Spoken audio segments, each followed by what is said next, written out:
dibawakan oleh Apoteker Dr. Anda, Reni Septini, Mars. Kondisi pandemi ini menjadi penyakit yang sangat umum terjadi. Dan oleh karena itu, perlu bagi kita untuk dapat merekomendasikan obat batuk yang tepat untuk setiap pasien.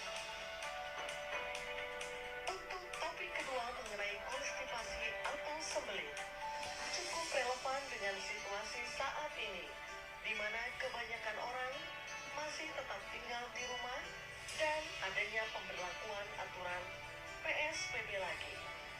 Insiden konstipasi bisa meningkat dikarenakan selama stay at home, aktivitas fisik minimal atau menurun, perubahan pola makan, hidup, dan faktor stres.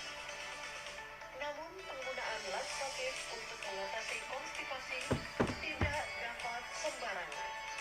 Dan disinilah peran kita sangat dibutuhkan dalam mengedukasi pasien mengenai pemilihan obat pencahar sesuai kebutuhan pasien. Dengan semangat memberikan kehidupan yang lebih sehat dan lebih bermakna, Sanofi Consumer Healthcare selalu hadir di tengah-tengah kita, menyediakan pilihan yang dipercaya untuk mengatasi penyakit seperti batuk berdahak dan konstipasi. Sebelum kegiatan dimulai, izinkan kami menyampaikan tata tertib yang harus ditaati peserta selama kegiatan berlangsung. Sejawat wajib menonaktifkan mikrofon dan kamera selama kegiatan. Warahmatullahi wabarakatuh. Jalan-jalan ke kota tua jalannya basah. Kita apoteker Indonesia berani susah dan pantang menyerah. Apa kabar teman sejawat di seluruh Nusantara? Saya berharap teman sejawat semua sehat dan bahagia selalu dimanapun teman sejawat berada. Jumpa lagi dengan kami di seminar online yang diselenggarakan oleh Ikatan Apoteker Indonesia bekerjasama dengan PT Sanofi Indonesia. Kebetulan beliau berdua adalah Ketua dan Magister Manajemen Aktif Share Screen. Teman sejawat semuanya, kembali kita Apoteker Indonesia ini memang harus terus-menerus melakukan pendidikan berkelanjutan. Topik yang akan saya bawakan pada siang hari ini yaitu pemilihan obat batuk dalam tata laksana batuk.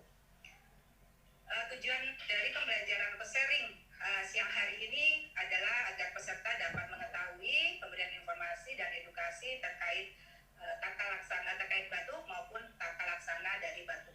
Kemudian topik yang nanti akan dibahas adalah pertama adalah definisi batuk, kemudian apa itu penyebab batuk, kemudian pengelompokan batuk berdasarkan farmakologis, kemudian berdasarkan durasi, kemudian juga gejala batuknya, terus bagaimana kita melaksanakan penata laksanaan terapinya, kemudian juga tadi dikatakan bahwa sekarang ini kita dalam keadaan pandemi dan bagaimana manajemen batuk di era new normal ini, kemudian juga terapi non farmakologi kering maupun berdahak, klasifikasi batuk, terapi farmakologi batuk kering dan berdahak serta etika batuk. Baik, seperti diketahui bahwa definisi batuk itu adalah refleksi pertahanan yang penting untuk membantu pengeluaran sekresi dan benda asing dari saluran nafas dan melindungi saluran nafas dari benda asing yang terhirup. Sebenarnya pada kondisi normal, batuk memberikan perlindungan yang penting. Yang penting pada untuk paru-paru dan saluran nafas, tetapi pada beberapa kondisi batuk menjadi lebih eksesif dan memproduksi. Lebih-lebih dapat melukai mukosa. Ini penyebab batuk. Pertama adalah benda asing atau bisa dari zat kimia atau gas atau asap atau maupun debu. Kemudian juga bisa berasal dari patogen, yaitu batuk bakteri maupun virus. Kemudian ketiga adalah akumulasi dari sekresi atau dahak. Kemudian juga adalah postnatal drip atau aliran mukus dari hidung ke tenggorokan.